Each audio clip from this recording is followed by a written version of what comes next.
Hello everyone, Earthangel here. How you doing? Hopefully you're doing great. Please come on in, come on in.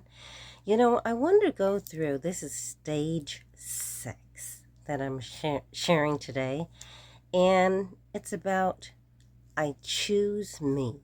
Now say to yourself, I choose me. Say that to yourself. This is a stage where you have to make a decision.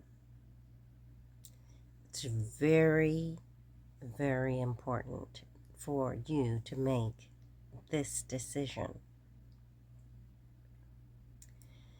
It's a stage you have gone through the first 5 stages, and you guys spread this out because you are constantly going to have to go back and forth, all right?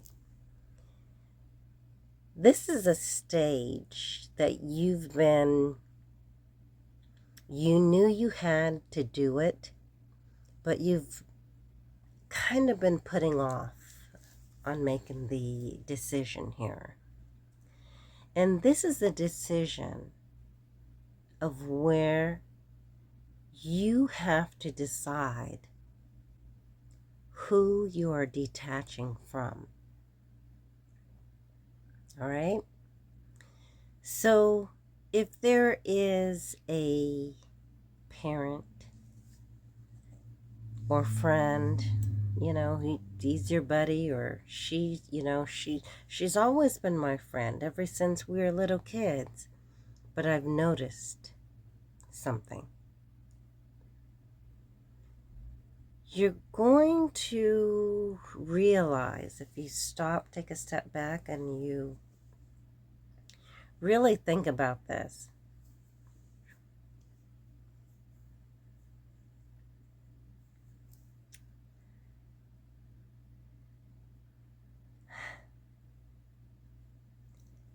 Is that person really my friend? Think about, let's say a divine masculine is looking at, oh, well, he's my buddy, he's my he's my buddy, he's been my buddy for years, in high school or in college and blah, blah, blah. I could lean on him, I could trust him. But one thing that you have noticed, maybe he had some other friends and they set you up with someone who didn't want the absolute best for you. And you found out, you're having these relationships. Who was introducing these people to you? Who was bringing these people to you? And you're going to find out, well, you know what? Yeah, I met old girl from my buddy, right? Or, you know what? I met this person from my sister.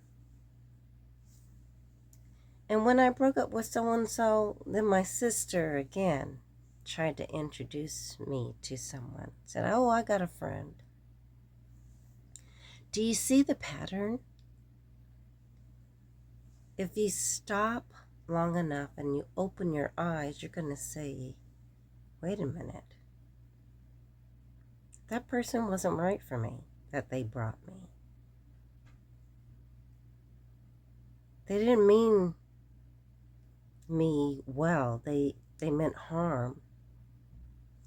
And as you go along and you just look at every relationship in your life and you go, whoa, whoa, whoa, especially these last few relationships. Who introduced them to you? Who brought them to you? Was it this group? Hey, we got someone this group, this coven, Eastern Star, who's bringing these people to you? All right? Or is it someone at the store that you met? How would they know to be? You start putting things together. 1 and 1 is 2. Excuse me. 2 and 2 is 4. You start looking at things and you go, wait a minute. that person lives on the south side. What are they doing on the north side, right? Or on the west side, right? And especially if they don't have a vehicle. Stop and think about it. Or, they're saying, do you think it's strange that she picked a nail shop on the north shop side instead of on the south side where she lives? Come on now. You start putting one and one together. You start putting the pieces of the puzzle together, and you realize that these people only meant you harm. They only wanted to bring noise and distractions in your life. Think about it. It might be someone that you've been thinking about for a long time. You're like, you know what? I know I have to detach from them, but I kind of have a hard time because it may be a sibling. It may be a parent. It may be a friend. For example,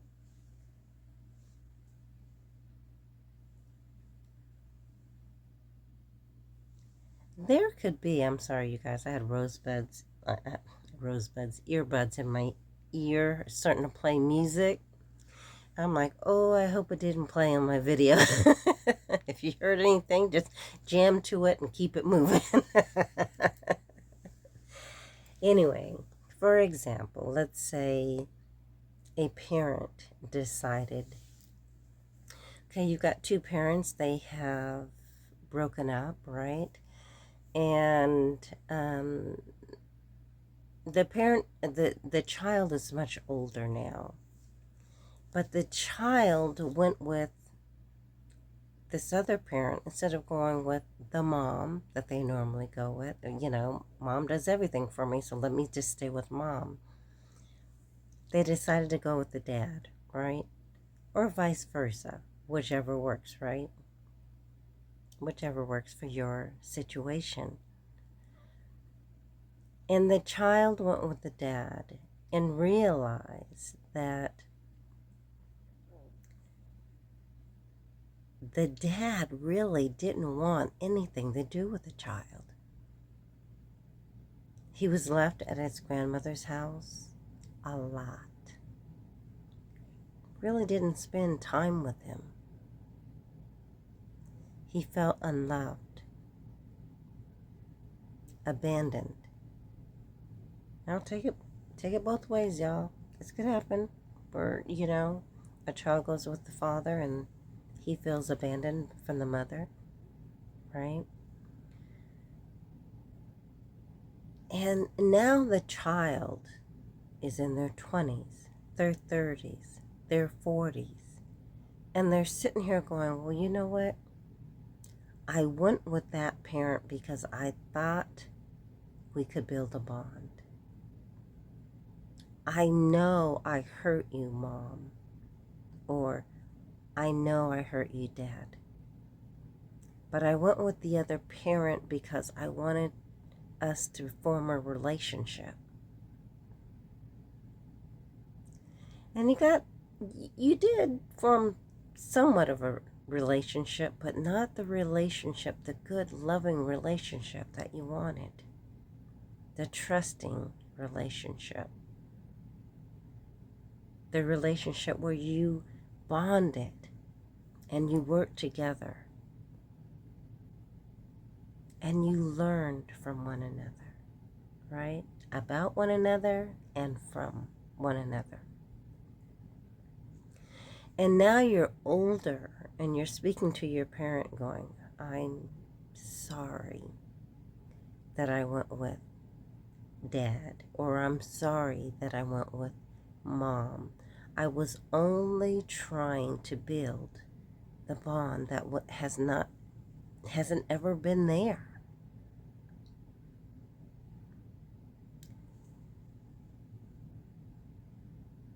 Let me go even further. Let's say this child asked the dad or asked the mom, you know what, the car's not acting right, I've put this much money in the car, can I borrow this from you? And instead of the parent saying, well, here, you're my child, you don't have to borrow from me. Or if the parent never gave the child any money, hello, you would think that the parent would say, here, no, you're my child, you don't have to borrow the money. Now, I understand that there are, some people, you're having it hard and, then just say to the child, I don't want you, I don't wish for you to have to borrow the money. However, I'm having a hard time. So if you could, pay it back to me. There are some relationships like that, right? But then you have to stop and you look at it. Is my parent, over the years, have you noticed they just spend money like crazy? Or are they a saver, right? And then you start to look at that pattern. Not necessarily saying, oh, they're not going to give to me, but, or I see why they don't give to me, because, they've just been a free spirit, or they just did this, they were spending money left and right. They were working hard, so they're like, it's my money, so let me spend it. Now, there's also a situation where you may have a child and you have also a foster child or a godchild or adopted a child. And your child comes to you and says, you know what, I need this amount of money for the car. Can you help me? And the parent says to them, well, you know what, your god brother or god sister just asked for this much. They need $1,000. I was getting ready to say, don't you ever tell your child, your biological child, that. Right? One way or the other, they don't need to know that. But one way or the other, you need to try and make it work for them. Right? And then the foster child or the other, the adopted child never has to pay back the money that they take from you. But you're asking your own biological child to pay you back. Let's think about that one, okay? I know that there are some people that do that, though. But having a foster or adopted child not have to pay you back, but your own biological child pay you back, if you're going to do anything, it needs to be in balance. God asks for balance.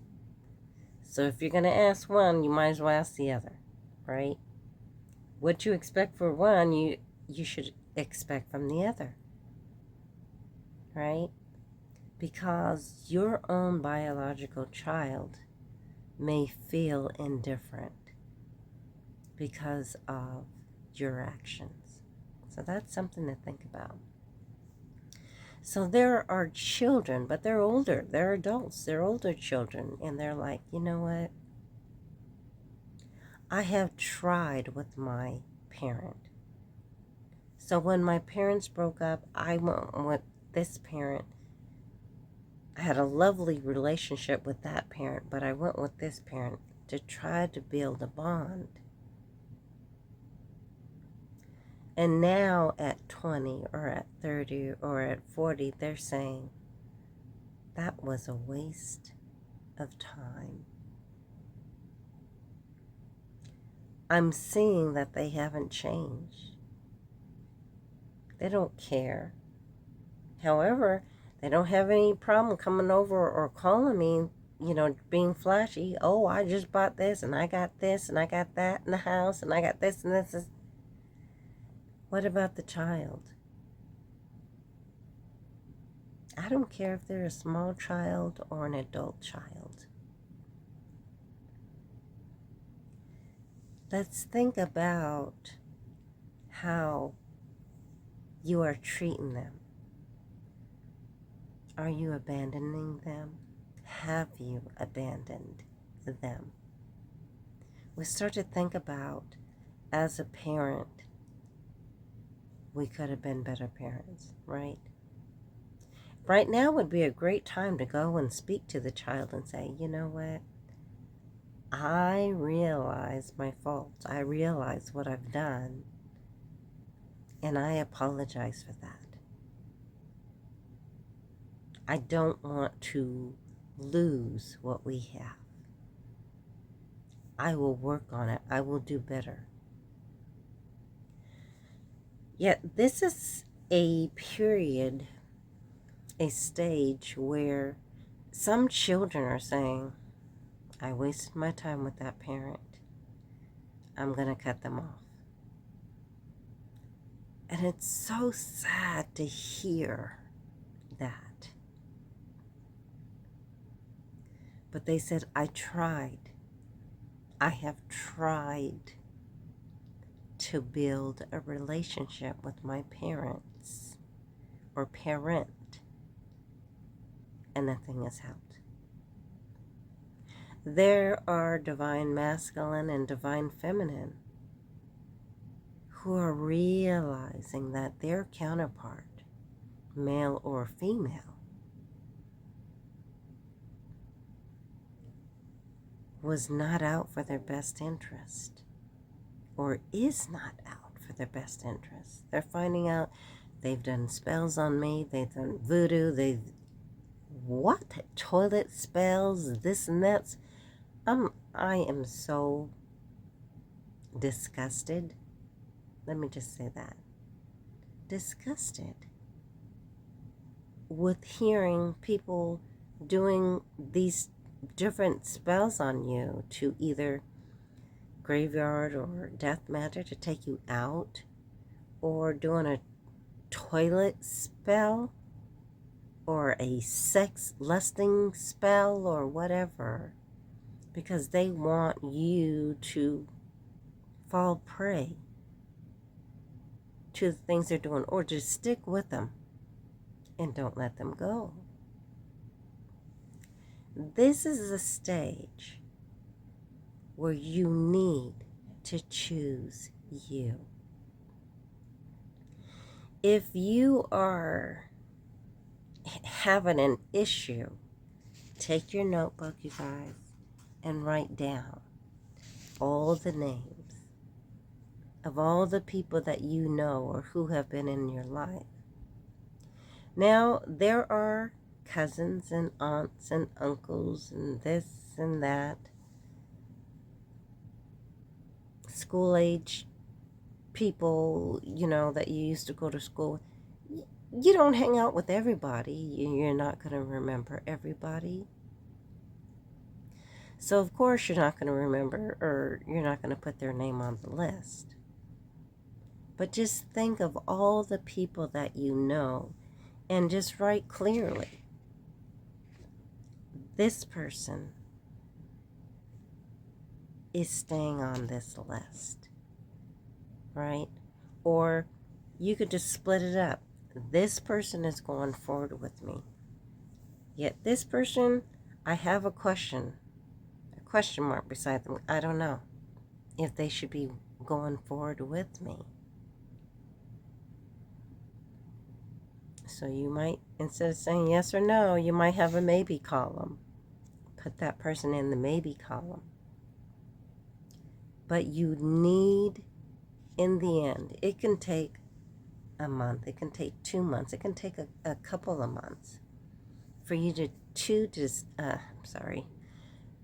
for you to decide if that person is going to walk forward with you, right? One thing that we are being asked to do, and from your heart, you're going to do this regardless. So forgive them, forgive yourself, and move on. But God says not everybody can come with you.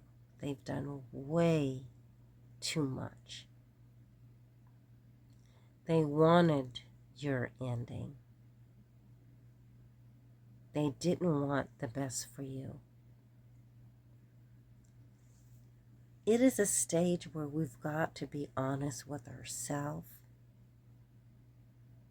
and say, okay, I'm going to put them on the no list. They definitely cannot come forward, cannot walk forward with me. Because if you don't make that decision, God is going to keep speaking to you about him or her. At the end, God's like, I've seen too much. That person has done way too much, and you know it. But they've been a friend since you were a kid, so you don't want to X their name off the list, right? God will do it. God will let you know this person cannot walk forward with you.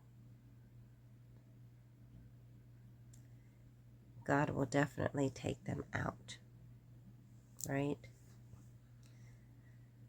Of the spot of where you thought they would be. Oh, okay, well, we can work on this, or we can. No, God's saying, they've done way too much. So they cannot walk forward with you. God takes people out of our lives that only wish you harm. They don't wish you well. Don't wish you the very best. And so either you come to grips with it and go, okay, all right, they cannot come forward with me.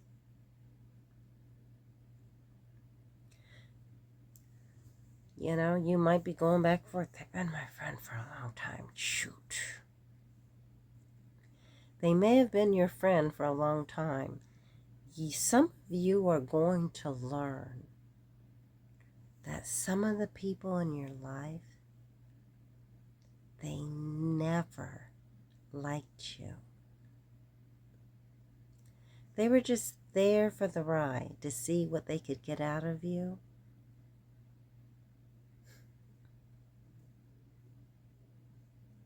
And to try to taunt you and to continue to hold you back from receiving the very best that God has for you. So this is a stage 6, where you choose yourself. So say out loud, I choose me. And that in itself will help you make the decisions that you need to make. Because you're going to go, okay, I got it. Don't need to tell me twice.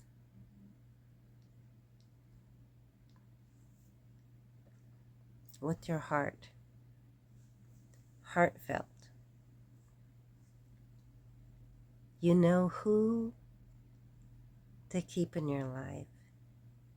And you know who has to leave your life. So anyway, that's why it's time to take out your handy dandy notebook,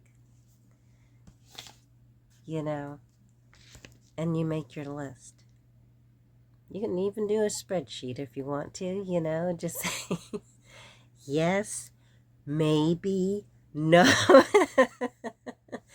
Who's going to come with you? Or, you know, this person is fine. I haven't had any problems. You know, I haven't heard anything, right? And then go, oh, well, you know, I have heard about this person. I've heard about this person. I've heard about, I got to put them in my maybe column, right? And then these other people, definitely not. Heck no. Are they going with me? You guys, you know me by now. I don't cuss. I'm going to think of anything else, all these other things. Heck no, right?